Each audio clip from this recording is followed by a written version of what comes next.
സൂറത്തുൽ ബഖറയിലെ 186-ാമത്തെ ആയത്തിൽ ദുആന് പ്രാർത്ഥനയെക്കുറിച്ചുള്ള ഏറ്റവും മനോഹരമായ ഒരു ആയത്തിനെ കുറിച്ചാണ് ഇവിടെ പറയാൻ പോകുന്നത്. അല്ലാഹു തആല പറയാണ് വഇദാ സഅലക ഇബാദി അന്നി ഫഇന്നി ഖരീബ് ഉജീബു ദഅവത്തിദ് ദാഇ ഇദാ ദഅൻ. നബി സല്ലല്ലാഹു അലൈഹി വസല്ലം തങ്ങളോട് അല്ലാഹു പറയാണ്, എന്റെ അടിമകള് എന്നെക്കുറിച്ച് നിന്നോട് ചോദിച്ചാൽ ഞാൻ അവരുടെ സമീപസ്ഥനാണ്, അതുകൊണ്ട് പ്രാർത്ഥിക്കുന്ന ആളുകൾ എന്നെ വിളിച്ച് പ്രാർത്ഥിച്ചാൽ ഞാൻ ആ പ്രാർത്ഥനയ്ക്ക് ഉത്തരം കൊടുക്കുന്നതാണ്.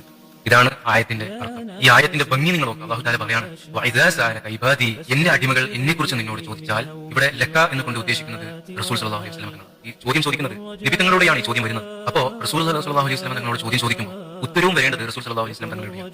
അതുകൊണ്ട് നമ്മൾ പ്രതീക്ഷിക്കേണ്ട ഒരു ആയത്തിന്റെ രൂപം വരേണ്ടത് വഇദാ സഅലക ഇബാദി അന്നി വഖുല്ലഹു ഇന്നല്ലാഹു ഖരീബ്, ഇങ്ങനെയാണ് ആയത്തിന്റെ രൂപം വരേണ്ടത്. കാരണം ഇതേപോലെ കുറെ ചോദ്യങ്ങൾ റസൂലുള്ളാഹി സ്വല്ലല്ലാഹു അലൈഹി വസല്ലം തങ്ങളോട് ജനങ്ങളെ ചോദിച്ചപ്പോൾ റസൂൽ തങ്ങൾ മുഖേനയാണ് അവർക്ക് ഉത്തരം കൊടുത്തത്. ഉദാഹരണത്തിന് സൂറത്തുൽ ബഖറയിൽ തന്നെ 219-ാമത്തെ ആയത്തിൽ അവര് മദ്യത്തിനെ സംബന്ധിച്ചും കൂടാട്ടത്തിനെ സംബന്ധിച്ചും റസൂൽ സല്ലല്ലാഹു അലൈഹി വസല്ലം തങ്ങളോട് ചോദിച്ചപ്പോൾ നേരം അല്ലാഹു തആല പറയാണ്, പറയുക നബിയെ, അതിൽ ഗുരുതരമായ പാപമുണ്ടെന്ന് പറയുക നബിയെ എന്ന് റസൂൽ തങ്ങൾ മുഖേനയാണ് അതിന് ഉത്തരവും കൊടുക്കുന്നത്. പക്ഷേ റസൂൽ സല്ലല്ലാഹു അലൈഹി വസല്ലം തങ്ങളോട് പ്രാർത്ഥനയെ സംബന്ധിച്ച് റസൂൽ സല്ലല്ലാഹു അലൈഹി വസല്ലം തങ്ങളോട് അവർ ചോദിച്ചപ്പോൾ അല്ലാഹു സുബ്ഹാനഹു തആല നേരിട്ട് അടിമയോട് സംസാരിക്കുകയാണ്. അവർ അടിമയോട് പറയുകയാണ്, കൽപ്പിക്കുകയാണ്.